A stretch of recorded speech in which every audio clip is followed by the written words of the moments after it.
talk about the NBA, which we are doing on Wednesday evening. Joining us from Los Angeles is the one, the only Kevin Arnovitz, brand new dog dad. This is a thing, isn't it? Well, I just thought I'd mention it in passing. Yes. He named his dog Howard, and I am a huge fan of naming dogs people names. Big fan of that. It was going to be, for a girl, it was either going to be Colleen or Denise. I mean, tell me how many dogs out there are named Colleen. It's great. I just love it. Joining us from the Dallas area is the one, the only, thank God, Tim Band MacMahon. Hello, I Tim. usually say howdy partners, but in honor of Jose Juan Barea, I'm going to say hola mi amigos. JJ Barea, one of the many stories you've written in today's news cycle, JJ Barea being released by the Mavs, end of his career, you think? He certainly hopes not. He feels great. He absolutely wants to play. And honestly, I might be biased, but I definitely believe that he can help a team that needs veteran leadership and point guard depth. Well, Mark Cuban gave him a guaranteed $2.5 million contract before cutting him. And that's a heck of a severance payment. We should all be so lucky. I was going to say, I hope the ESPN bosses hear that and treat me the same way. I wouldn't bet on it. I bet you they'll fire me at some point, but not with a $2.6 million severance package. They're going to fire all of us. So you've had a very interesting week, MacMahon, out in front of a lot of this James Harden reporting. This is quite the quagmire. Obviously, it's not new that Harden has, doesn't want to be in Houston anymore. He has elected an interesting way of going about this. You're using the word holdout. I mean, he's there now. I guess you could say it was a holdout. He didn't show up for the first couple of days when he was supposed to be there. We have seen a lot of star players want out of their situations over the last decade. Some guys have handled it better than others. Look, let's all act like adults here. Certainly, if you are a fan of the Rockets or you're a fan of any of these teams where a star player wants out, it hurts. It hurt the Pelicans fans with Anthony Davis. It hurt, the Thunder fans with Russell Westbrook. We could go on, and Durant and what have you. It's not like this is unheard of, but I do not think James Harden is handling this in the best way.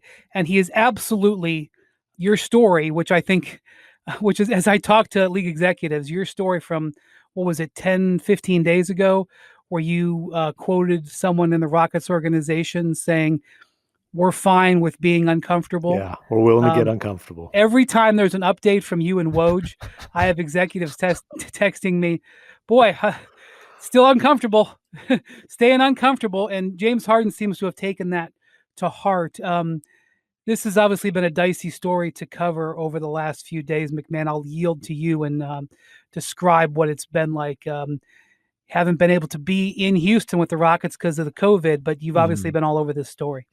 Yeah, I was closer to Houston than James Harden was when training camp opened. That's Fair. That's for sure. And look, obviously, if James Harden doesn't want to be in Houston, he has the right to express that, to suggest strongly that perhaps they should look to move him. But man, to make a point to go party as publicly as possible in the middle of a pandemic, no masks in sight, but, first you're going to little baby's birthday party in Atlanta, then you're hanging out in, all sorts of nocturnal establishments in Las Vegas. And the fact that you are in Atlanta, you're not even in Houston, where you were, where he was in Houston, but not at the facility. Then he goes to Atlanta and then flies right by Houston over to Vegas. I mean, he's putting his finger in their eye. Yeah, your geography's a little bit off, but I understand your point. There's no question. He overshot Texas on his way to Nevada. He's putting his finger in their eye, and I think we can all figure out which finger it is. And, I just don't know that, other than creating an absolute circus and, perhaps responding to the challenge of uncomfortability, it didn't change anything. It's not like the Rockets said, "Oh no, James is making us all look like fools. We absolutely have to trade him now that he's with 2 guaranteed years left on his contract. Let us take a package from Brooklyn that we think is really bad value." So that's not going to happen. Honestly, the guy I feel sorry for is Stephen Silas. He works his entire life to become a head coach, and he basically has to sit up there and admit, well, I have no idea what's going on with James because the guy won't even give me the time of day. Yeah, he actually made me smile. Probably didn't make him smile, but he used a quote on day like 4 or 5 of this mess where he said, "Well, it's the NBA. Not everything is going to be all roses." And it made me smile because his father, who I covered as a head coach, used to say that regularly. He would say, "Ain't nothing in the NBA going to be a bed of roses." And so just made me smile that he was using one of his dad's phrases. But as you said to me when I was happy to hear that quote, you said it's not only is it not roses, it's all thorns for him. Yeah, all the thorns, none of the petals. And this is the nature of being a head coach. During these types of situations, the head coach has to be in front of the cameras every day.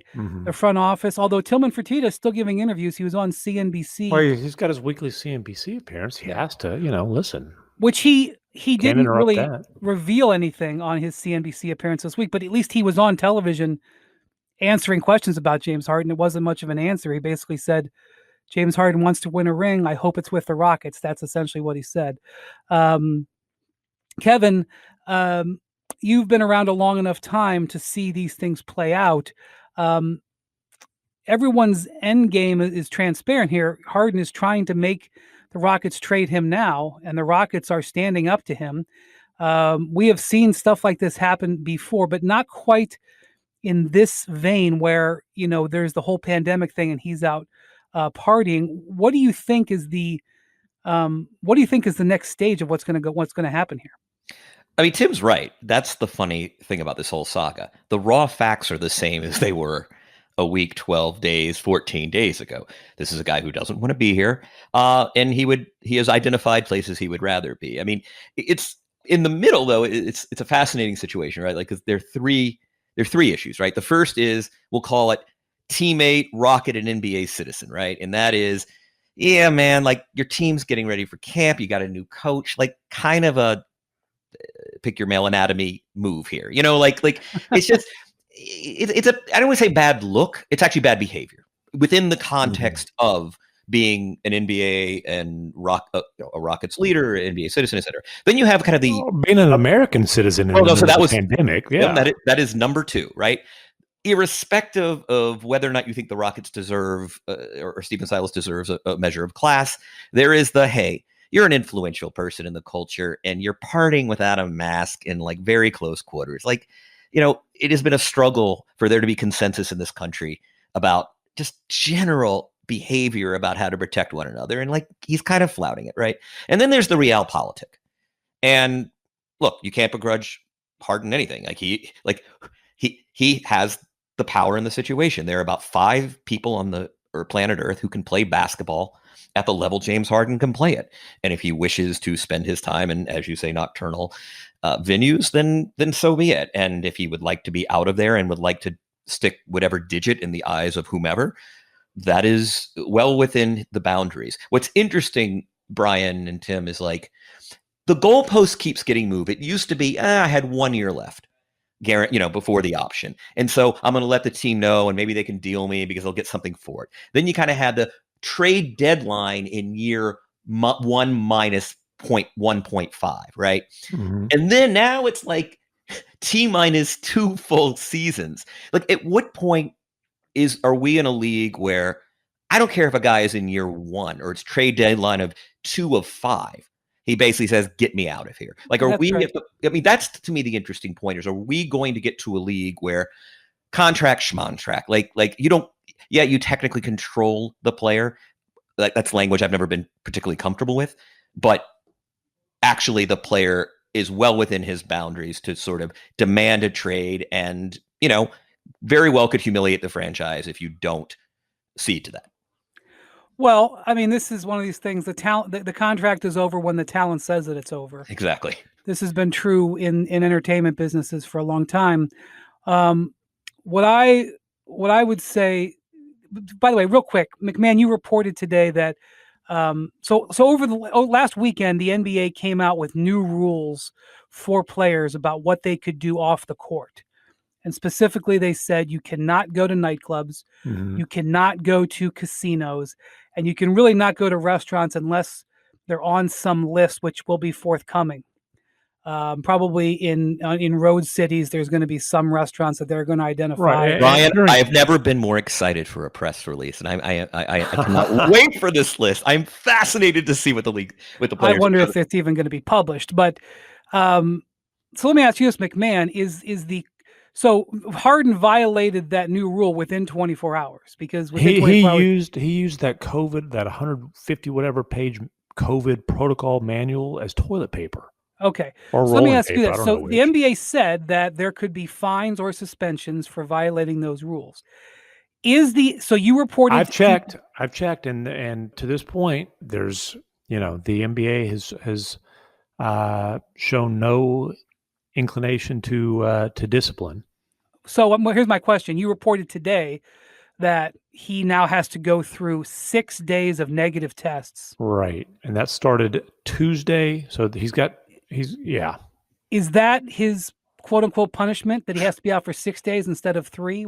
Usually it's 3, right? Yeah. And I mean, look, the fact that he was, because that's not a punishment if it's like, by the way. You know what it reminds me of? You know, in Election, the little sister, like they expel her and she's thrilled. Like punishment if she's riding her bike around Omaha, keep me out longer. Yeah. Please don't make me go back. So how about a 12-day quarantine, right? I mean, in Adam Silver's NBA, fines, disciplinary fines have essentially been eviscerated. You pretty much got to really, throw a punch to get fined in the NBA. And it's not just during the pandemic. And Adam Silver has just disciplined for players. And I'm not to be misinterpreted here, but sort of like petty offenses. Like, guys get away with stuff all the time. Just Adam Silver he is the complete opposite of David Stern when it comes to this. Guys pretty much get away with whatever they want. And so here we have an important thing. It gets tested by a player within 24 hours and the league's like, whatever. Well, yeah, absolutely. And, maybe it's different if guys are flaunting it like this during the regular season. We'll see. But I mean, Harden absolutely made a mockery about it, of the whole thing.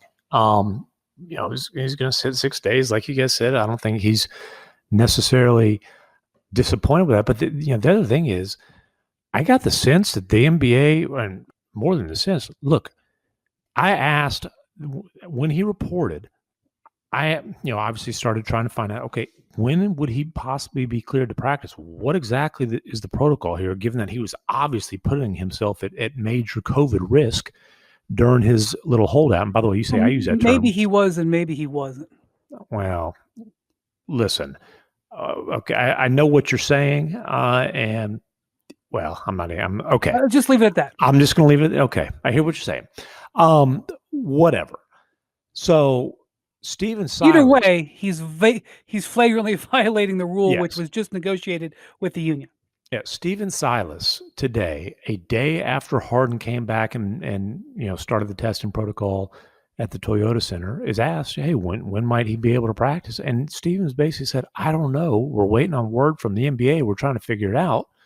We're eager to find out." Basically, this is just like with Lou Williams, where the NBA just thought about it for a day and said, "Okay, 10 days."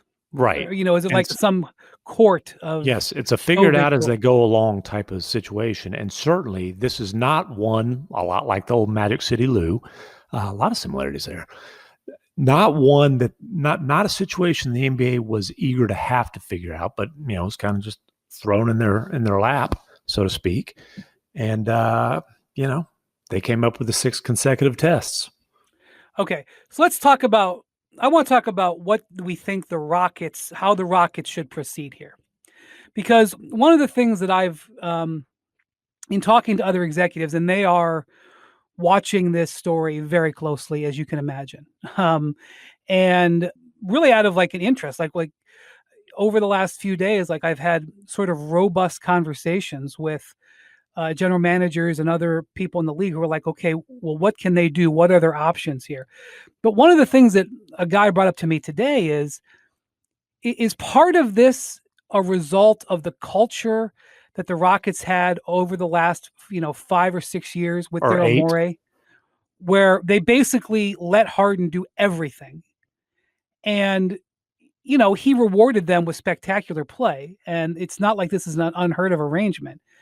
And now that there's sort of new sheriffs in town that are pushing back and not acquiescing to him, is this just a result of the way the Rockets set the standard for what James Harden could get away with? And sort of the chickens are coming home to roost. And, there is a line to draw in the sand. Kevin just referred to, like, what do you do with a talented player like this? But is this the Rockets, saying, hey, listen, you are being paid $41 million. You're going to have to be held to a standard here. And can that toothpaste be put back in the tube in any way?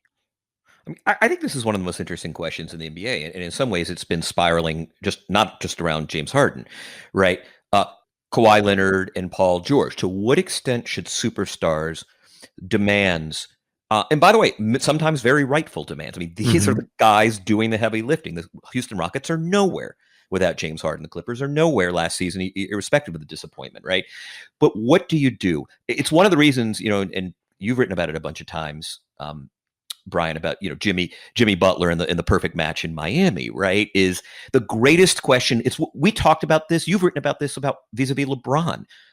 First stint in Cleveland, first stint in Miami. In some ways, his decision to go back to Cleveland was an expression of, you know what, in Miami I might not have the sort of privileges I ideally would want. And so with Harden, yeah, how permissive can you be as an organization when you have one of the 5 or 10 best talents in the league? What you hope is you get a guy like Steph Curry, right, where the demands are pretty simple. The question and sometimes, Harden's a different case than Kawhi. Kawhi's, you're not going to find Kawhi in a club. I mean, like, the guy does his work. He does have a lot of quirky. Well, you are going to find Kawhi in a club. No, I'm saying not I was saying not this week. That's what I meant. Okay. No, I mean, you can find Kawhi in a club. I'm saying like at the appropriate time. He has been found, in fact. Yes, but I'm saying not in the week, right. Where training camp starts. So I just think with Harden, I mean, perhaps it's chickens home to roost sometimes. And I wrote this last year. The superstar is the culture. Is that Daryl's fault? To some extent, probably. But James is James, right? Like I mean, you can tell James, look, stop spending $35,000 a pop in nocturnal establishments. Well, I don't even, he can spend whatever he wants. It's just like, Tim, did you not report that John Wall had a conversation with James Harden? Yeah. Like, I mean, John Wall, I forget reporting. John Wall said it. Right. John Wall said it. What did John Wall say? Basically, that he was talking to James Harden before the trade. They agreed they wanted to play with each other. Look, James Harden has had the right to say who comes and goes in Houston, essentially for the whole time he's there. He wanted Dwight Howard, and then he wanted Dwight Howard gone. Chris Paul, then Chris Paul gone. Russell Westbrook gone. He wanted Kevin McHale out. McHale was gone. I mean, we can go on down the list. He had and like a lot of superstars, he had the right to say what the travel schedule was going to be. He determined the practice schedule. Got a couple days off. Well, James wants to go to Vegas, so you're not going to practice that day. It's a no practice that day. Coming back from the All-Star break, first practice is voluntary because James needs he needs to go cool his heels a little bit in Vegas. The first time the Rockets ever told James Harden no was no, we're not going to send you to Brooklyn when we don't like the potential trade. That's what I'm saying. This is not, I mean, in addition to the fact that the Rockets window probably has set here for championship window, I don't know. This is the organization changing gears on him. Their culture was whatever James, whatever whim he had, that was what their culture was based on. And, I was talking to a former Rockets staffer yesterday, and he said, quote, yeah, he's going to act up. He's never heard no before. Okay, last week's in the books. Now it's time to review the tape and prepare for this week. There's no better place to get on all of the action with DraftKings, the official daily fantasy partner of the NFL. To add to this week's excitement, DraftKings has a free shot at millions of dollars in total prizes up for grabs. If you haven't tried DraftKings yet, head to the App Store now because you do not want to miss this. Draft your lineup and feel the sweat like never before. Every run, pass, and catch means more with DraftKings. It's simple. Just pick your lineup, stay under the salary cap, and see how your team stacks up against the competition. Nothing adds to the excitement of watching a game quite like having a shot at millions of dollars and prizes. If you haven't signed up yet, what are you waiting for? Get in the game right from your couch. Download the DraftKings Daily Fantasy app now and use code HOOP. For a limited time, new users can get a free shot at millions of dollars in prizes this week. Don't miss out on all of this week's action. Enter code HOOP. Get a free shot at millions of dollars in prizes with your first deposit.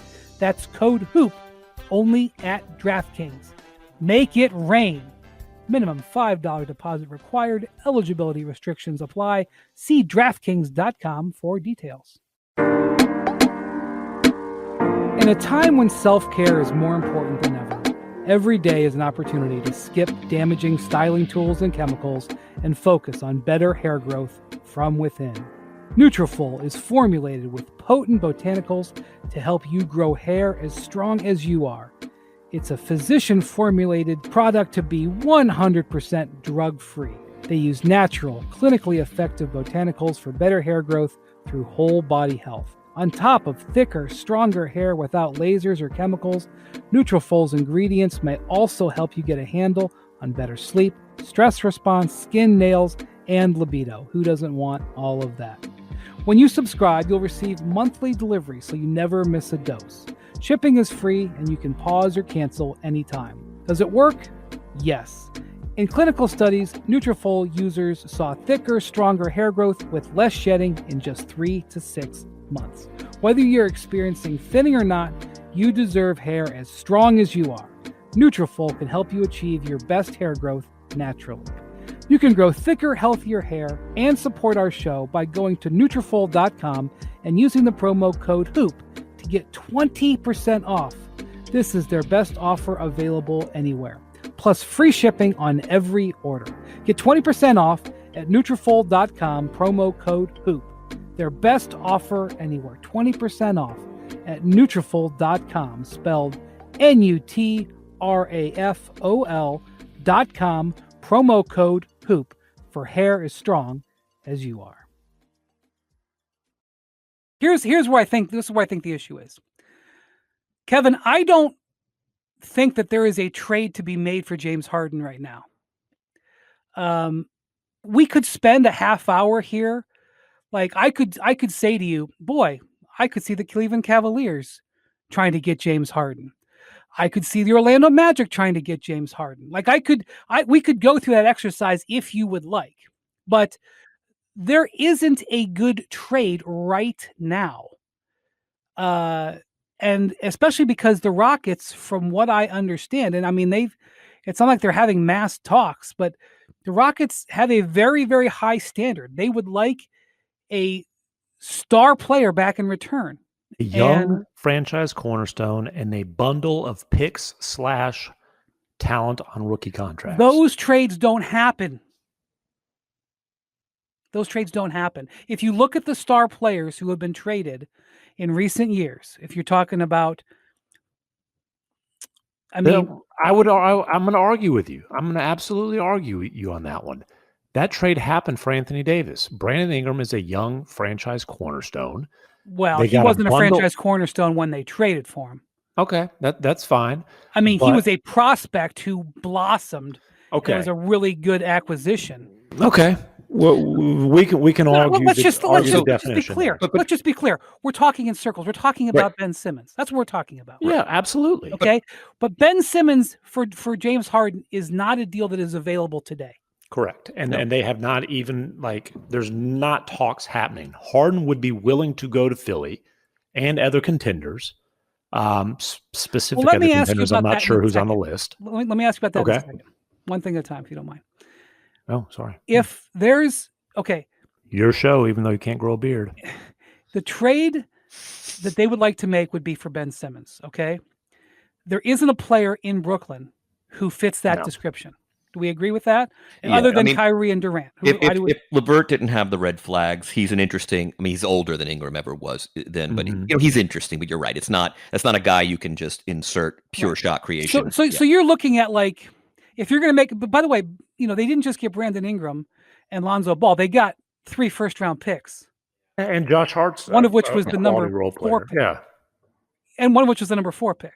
Mm-hmm. I mean, that was a draft-heavy trade. So if you're going to make a trade to get an all-star back, you're not getting the grand tour of draft picks. You're not getting the Drew Holiday package, the Anthony Davis package, the Paul George package.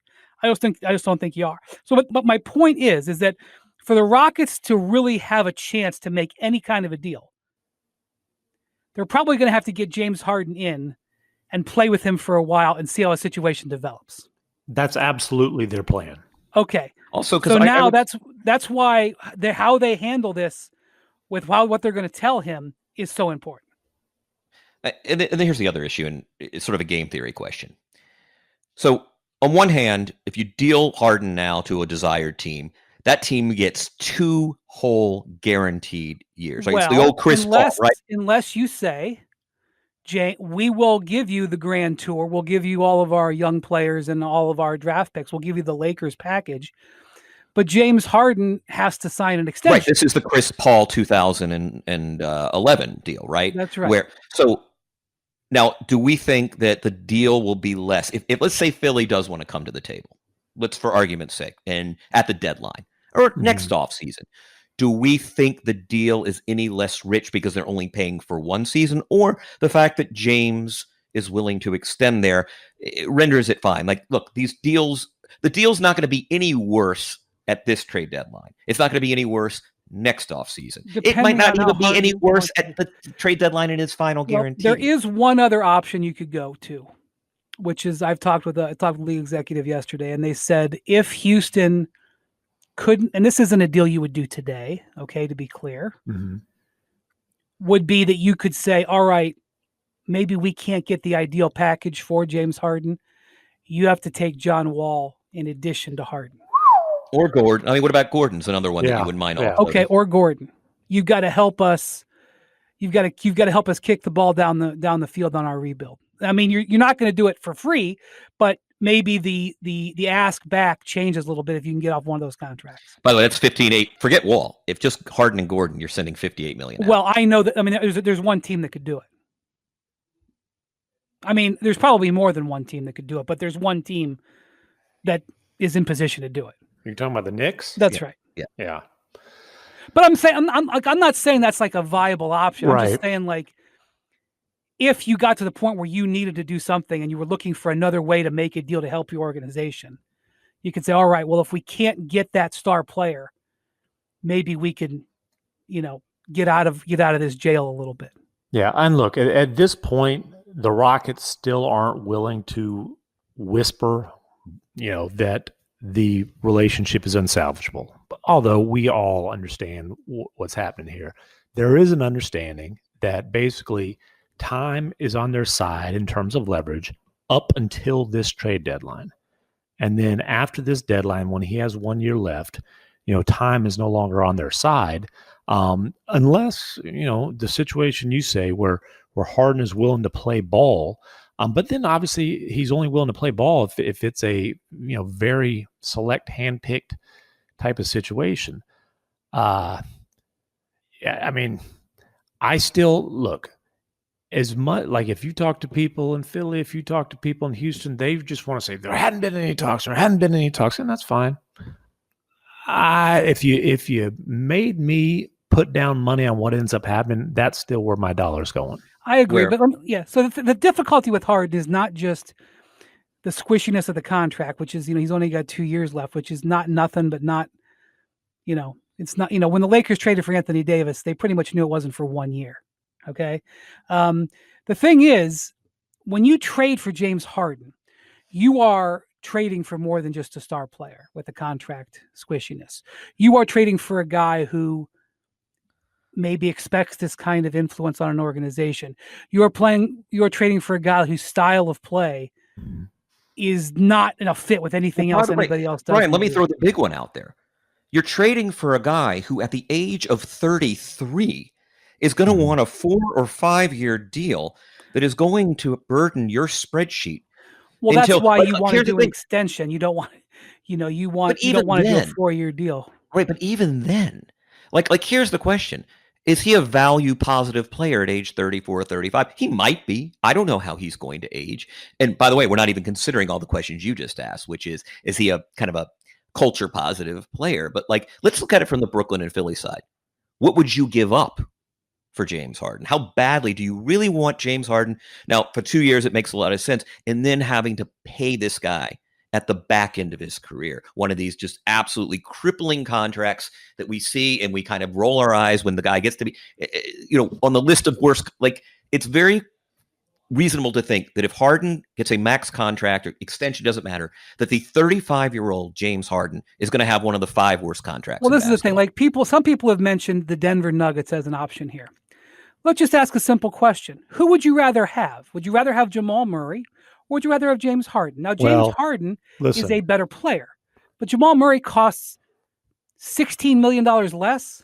Okay. And is in terrific, really has a great relationship with your franchise player. Yeah, Jamal Murray's off the table.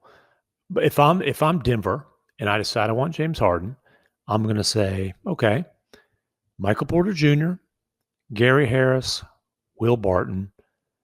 The Rockets are going to ask for some, and the draft picks. The Rockets are going to have to draft. But that would be. How can Jamal Murray and James Harden play together? I mean, hey, how can Nikola Jokic? Hey, Harden won 67 games with Chris Paul. What do you mean he can't play with another lead guard? Listen, the other thing, for a year it did. The other thing that you're not saying here is, when we're talking about the risk of Harden either on an extension or with another long-term max deal at age 33, there are absolutely concerns about how Harden is going to age based in part on lifestyle. And his happy birthday little baby holdout tour did not exactly diminish those concerns. Yeah, I mean, look, I would never say I wouldn't want James Harden on my 2021 or even 21-22 team. It's just not a commitment. That's the irony, is everyone's talking about, oh, well, no team's going to trade for him unless they know they can get him long term. I don't want him at age 33 and 34 making $50 million a year. Who wants that deal? That's why the deal is Philadelphia, okay? Because the guy who he's got the relationship with, who he let run the whole operation, Daryl Morey, is there. That's number one. Number two, right now, Philly has changed their roster, and Embiid and Simmons are at the moment turning over a new leaf to try to play together, and there's going to be a new system. We have a new coach, and they feel like they're going to try it. Maybe it will work. Some people believe that it can still work. There's, Bontemps, who's, covered that team very closely for the last few years, has lineup data that shows a couple of years ago that they actually were functional together. But there are people who believe that will run its course, and that by February they will say it's still a problem, even with the new coach and the new roster that spreads the floor a little bit more, and there will be a loggerheads there, and then all of a sudden things could change. Now, I can't see the future. I didn't think that Harden. What's a loggerhead? Is that like a fan of beer? It's two guys bouncing into each other's heads, and one of us has got to go.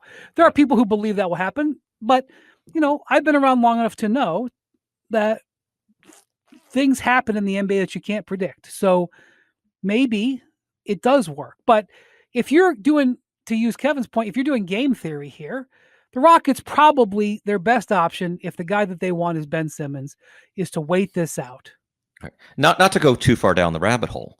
If I'm the Philadelphia 76ers and I'm willing to deal Ben Simmons, how do I know that 2 more years of James Harden at $40 gazillion plus the opportunity to overspend on him is the best thing I can get? If I want to trade Ben Simmons, I'm not saying, I'm going to trade Ben Simmons for Harden. I'm going to ask 28 other teams, what would you give for Ben Simmons? And I tell you what, I guarantee you, one of those 28 other teams will have a more attractive offer.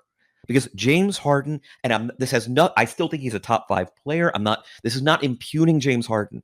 I just don't, like, if I'm going to trade Ben Simmons, I'm going to canvass the league. Who says that James Harden, Right. a year and a half of James Harden is And the best thing I maybe, can get? Daryl pulled the ripcord and got out of there, maybe because he knew that this was as far as it could You happen. think? Like, yeah. Listen, I think your cause and effect is out of whack there.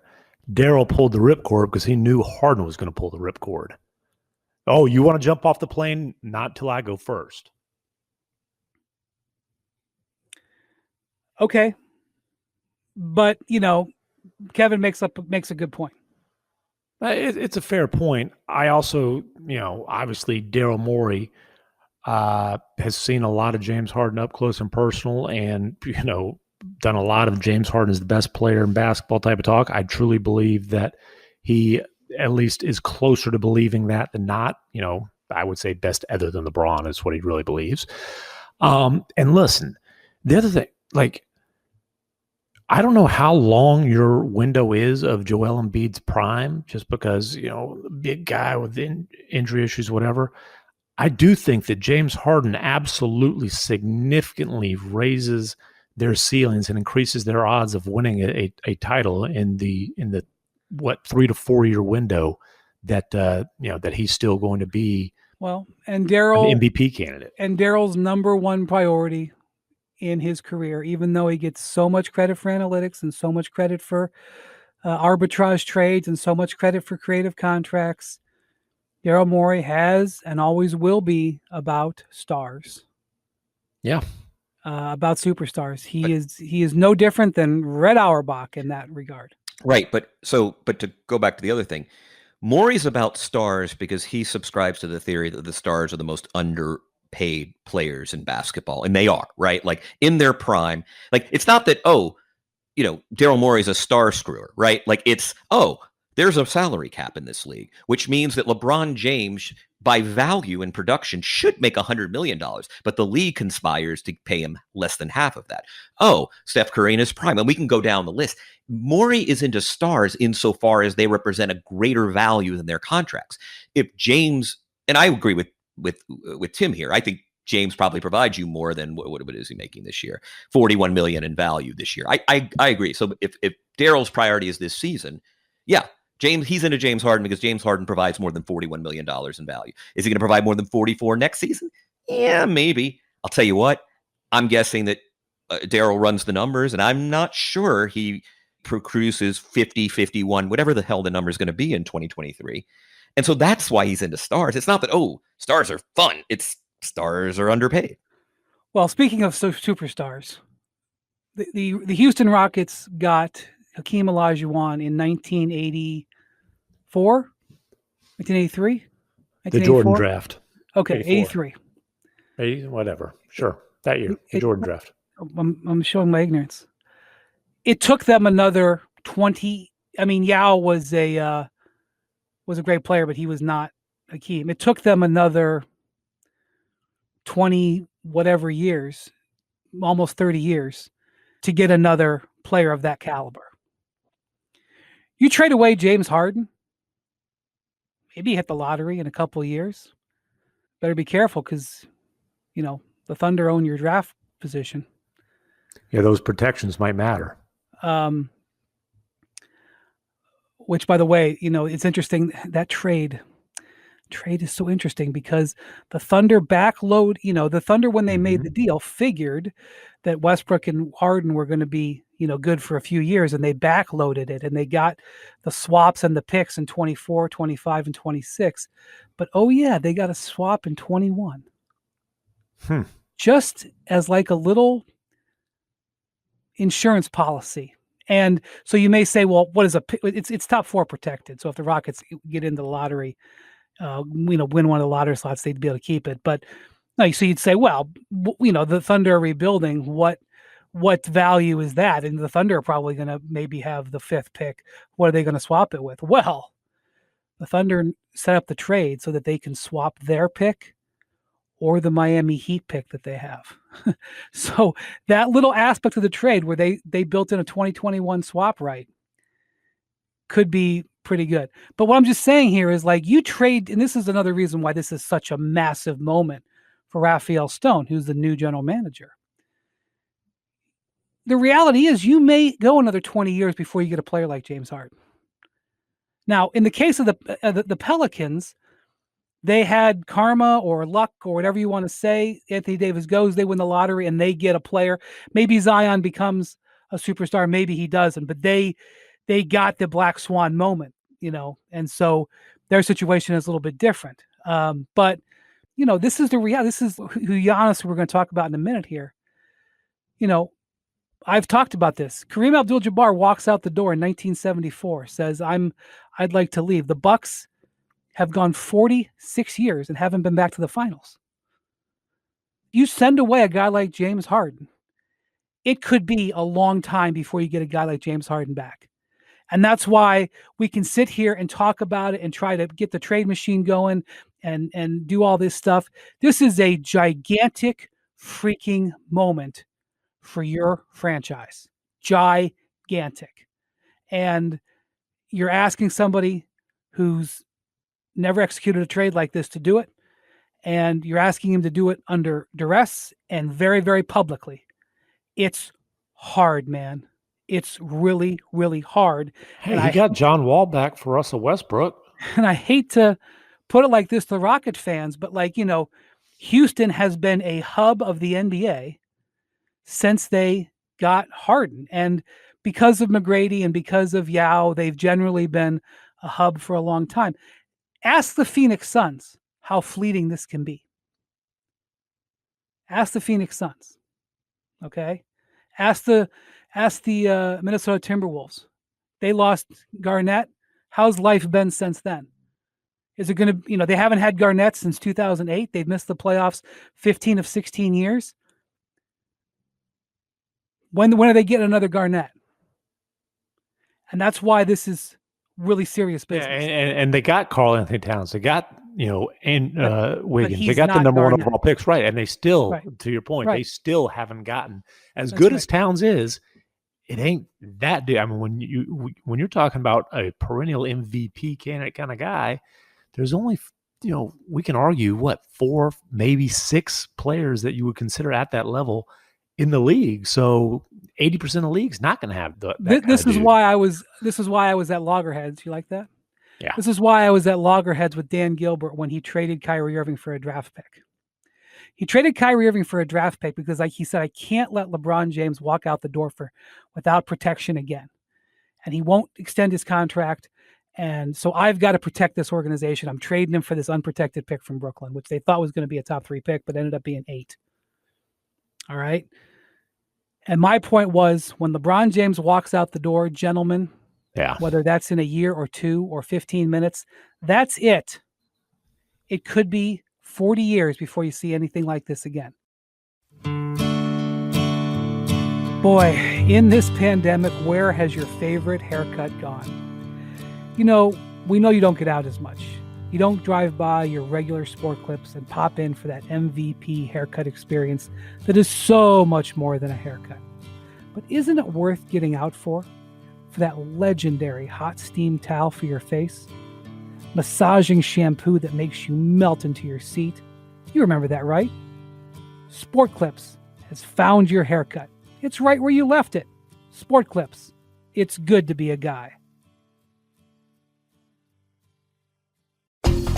If you're a business owner, you don't need us to tell you that running a business is tough, but you might be making it harder on yourself than necessary. Don't let QuickBooks or spreadsheets slow you down anymore. It's time to upgrade to NetSuite. Stop paying for multiple systems that don't give you the information you need when you need it. Ditch the spreadsheets and all the old software that you've already outgrown. Now is the time to upgrade to NetSuite by Oracle, the world's #1 cloud business system. NetSuite gives you visibility and control of your financials, HR, inventory, e-commerce, and more. Everything you need all in one place instantaneously. Whether you're doing $1 million or hundreds of millions in revenue, save time and money now with NetSuite. Join over 22,000 companies that are using NetSuite right now. Let NetSuite show you how they'll benefit your business with a free product tour at netsuite.com/hoop. Schedule your free product tour right now at netsuite.com/hoop. netsuite.com/hoop. So today, Giannis, after a week and a half, speaks to the media for the first time. He knows he's going to get asked about his contract. And Kevin, his answers were not good. They were very limp. He said, I'm not focusing on my contract. I'm focusing on myself. What the hell does that mean, Kevin? I don't know where to go with this, but I would not have taken that as a sign that he's signing in this next 2 weeks. Yeah, so let's take the range of possibilities. We'll start with optimism. The deal isn't done. It might very well be en route to getting done, but it's not done. And so what is Giannis supposed to say, right? So, yeah, we're working on the deal. It's going to be done. Boom. But I mean, you imagine the pandemonium and hysteria that happens when Giannis all but rubber stamps, I'm coming back to Milwaukee. Probably a bad move before the ink is dry, even if they're just working out some small details. As we all know, the number is the number. So what the hell is he supposed to say, right? That would be the optimistic thing. Hey, I'm working on my game. That's what athletes do, right? Like, I'm not worried about the contract. My agent's dealing with that. I'm working on getting better. That's why I'm in this position. I'm in good humor about Chris's gift, whatever it is. Okay, the pessimistic is your response, right? Which is, does not sound good. If it were going to be a deal, there would have been a deal by now, right? That is the negative. Not necessarily. Right. Okay, so my point is your expression might be a little pessimistic. Like, all right, let me ask you a question, Brian. Let's say, for argument's sake, they're on target. Nobody's in a hurry. They're going to get it done by the 21st or soon after, or whatever. No, You're Giannis. Deadline. Right. You're all right. So you give the 21st the deadline. You're Giannis. What do you say today when the deal's not done? You've got nearly 2 weeks left. What do you say to that question? Play comms director for a second.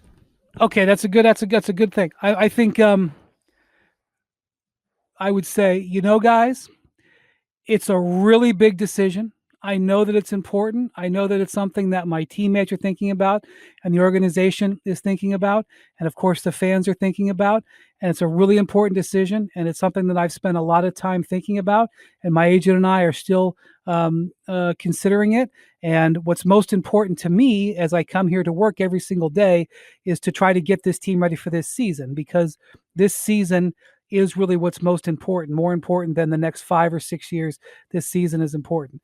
I'm really optimistic about this team, and yes, blah blah blah. Yeah, that's you're good at this. You're good at the spinning. I just think that he knew that what he said today was going to set the tone, and it was not a strong statement. And I think it goes back to, if he does not sign, which in a vacuum, which I was saying last spring and over the summer, in a vacuum, he probably should not sign. And that is not a commentary on the city of Milwaukee or the Bucks organization or his teammates or wherever else any other team that he would want to go to. He can sign the exact same contract next summer as he can now. By signing now, he essentially gives away that optionality for free. Mm-hmm. What he would do if he signed now would be to give this season the best chance of success. And that is not nothing. And so if he truly believes in this, that is what you would do. But in a vacuum, the cold advice would probably be not to sign it. Having said that, the Bucks organization for a while was very confident that he was going to sign it. And I don't think that they made that up out of whole cloth. Was that pre or post Bogdan blow up? Kevin? I mean, I still think there was a strong degree of confidence, Bogdan or no Bogdan. I mean, I think on the New York Times election probability meter, yeah, I think there was a tick toward the negative, but I don't think it was substantial, at least in the frame of mind of the organization. I think the organization it really believes there is a visceral connection between this young guy, the franchise, in the city, that actually transcends even the personnel that's there, be it coach, GM, owner, that just, even though, because look, it's a different owner, it's a different coach, it's a different front office, that the sheer Milwaukee Bucks name as not a brand, because I don't think he cares about sort of, the market features of the Milwaukee Bucks, but this is where he's grown up. He was raised as a Milwaukee Buck in a way that other players aren't necessarily, given, life story and work ethic and just his filial focus and everything else. So but I think there was still a lot of confidence in the week following the blow up. It might have been reduced by 5 to 10%. But I still think it was very, very strong. There are a lot of my kind of loggerheads in Milwaukee, though. Yes. And look, he could still sign it. I'm just saying that. I will say this: the whole I let my agent handle those talks. Like what talks? Like there's the Supermax, and you can sign it or you cannot sign it. It's not like there's negotiations. There is another option he has. It wouldn't make a lot of financial sense. He doesn't have to sign the Supermax. He could sign a standard extension, probably for 2 years. He would be leaving Supermax money on the table. That wouldn't make sense, but that would be a way to commit to the franchise without committing for 6 years. But that, I think I should mention that at least as an option. And he wouldn't have to do that by December 21st. It's funny. It almost comes full circle to where we started this conversation. Let's say he commits for 6 years and he wants out after 2. What happens? Well, to me, that's, if I were the Bucks, that's the offer I would make to him. I would say, Giannis, sign for the 6 years. He'd basically sign for 5, and then you have the year he's got left on his contract. So it becomes a 6-year contract. But you would say, Giannis, get the $80 million extra that we can guarantee you, and let's work together. And if something happens in a couple of years and you're not happy, come to us and let's figure something out. That way we're protected and you're protected. You would never broadcast that, but that's the way business is done in the NBA. And now maybe, let me just ask you this, Kevin. Do you think Giannis, knowing him and knowing that organization, do you think Giannis will be able to thrive this year in an environment where he does not sign this extension? I think he is more suited to that indecision and that overall uncertainty than most stars are. He's not an optics guy. I mean, it's funny. I thought your comms director crafted spin statement was beautiful. I don't know that Giannis approaches a question at a press conference with a lot of intentionality. And by the way, that's not a criticism. I just don't think he thinks about it. I don't think he's back there with, the brass or whoever runs the media relations at the agency or whatever else. Like, I don't think this guy is crafting message. I don't think this guy is brand conscious in that respect. I think the environment, frankly, I think the environment would be better for, his teammates probably. In fact, I would say there might be teammates who have a harder time with it than Giannis himself. But I just think his obsessiveness sort of lends itself to, he can probably thrive in an indecision environment greater than 85% of top 10 players. LeBron James obviously is an indecision environment every this year, right? Like that guy's in a 1-1 situation every year, and like he's not anymore. He's a Martian. Right? Actually, that's the thing. You think he lacks the desire and/or ability to be full of crap? Is basically what you're saying? No, I don't think. I don't think. Oh, he's this blunt guy. He's unfiltered. Like I just. By the way, this is a guy who you sit with 5 years ago at a table, had very rudimentary English. Like this is. Yeah. It's also he's just not. It's not why he got into this business. You know what I mean? Like one thing that someone really close to him told me is, why hasn't he kind of been more brand conscious? And he said it's very easy, Kevin. He finds it completely unseemly to ever front himself as a face of the league if he hasn't won a championship. Right. And I think that's an interesting tell. So I'm probably less pessimistic than you are, Brian, if I'm a Milwaukee Bucks fan today. Not because I think this is great news. I would have preferred that he had signed it if I'm a member of the Bucks front office or a fan. But I also think that, he still might, again, not a guy who sculpts very well might sign it. that commentary today did not increase my feeling that he would. I was closer to he was signing it before this comments. All right, And so you know what? where did you go from the Nate Cohn meter? I like this.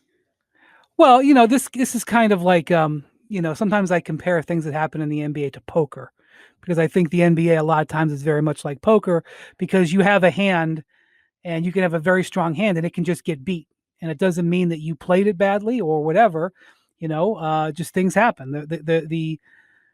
The Clippers had a very strong hand last year, and it got cracked. So they're going to try to run the hand again.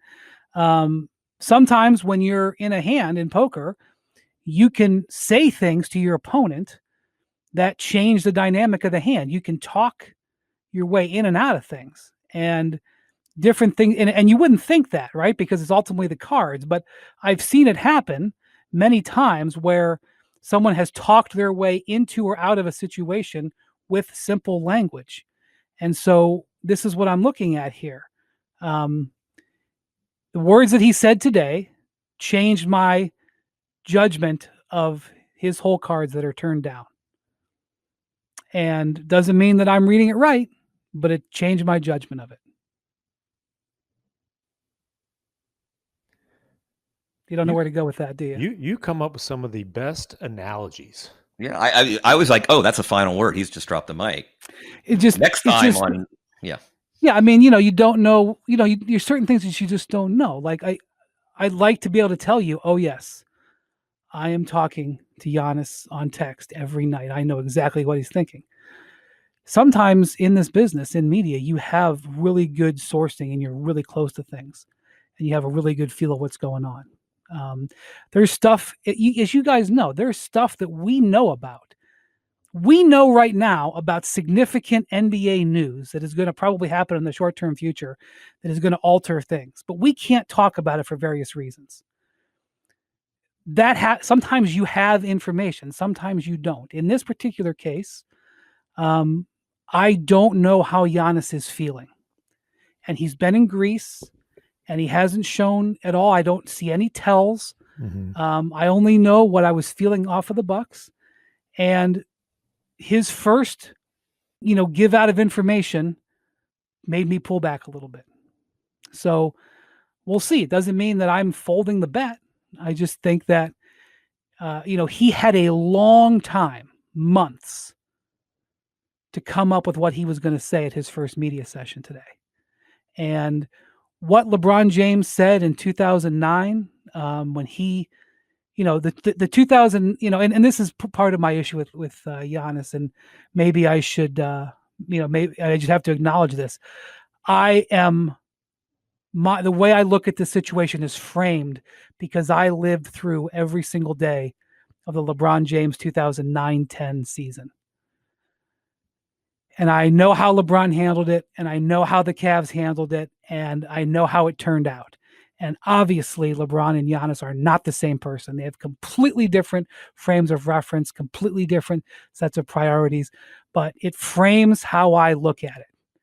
And the way LeBron handled that season, his verbiage and the way he handled the discussion in October and November of that year kept the Cavs were nervous every single day, but it didn't affect the team every single day.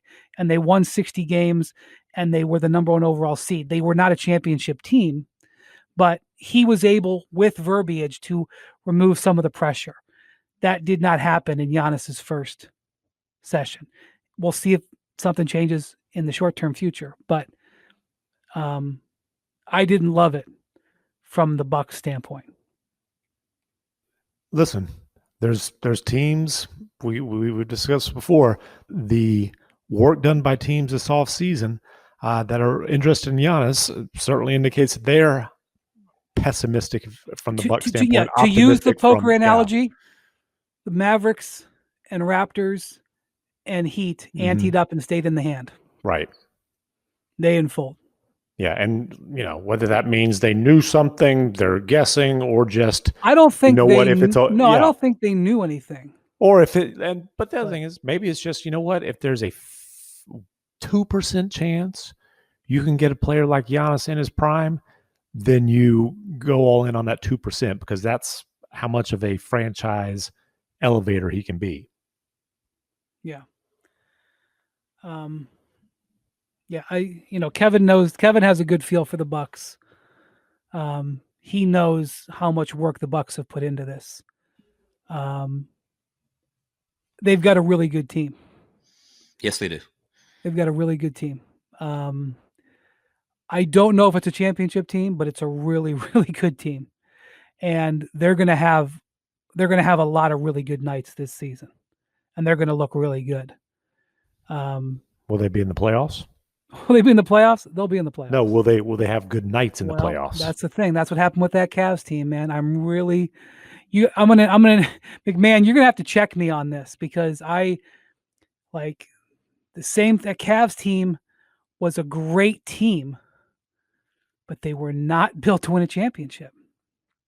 And my head defaults back there, And I remember the Bucks have been great the last couple of years in the regular season. I remember the third day of practice in 2009, Jay-Z's New York State of Mind had just come out, and it got to the time of practice where the official stuff was over and it was time for the players to they could shoot around, and LeBron had control of the iPod that day because day? Well, yeah, I mean, I did think they rotated, and he went over, and the first song he put on was New York State of Mind. And that became a freaking story. Yeah.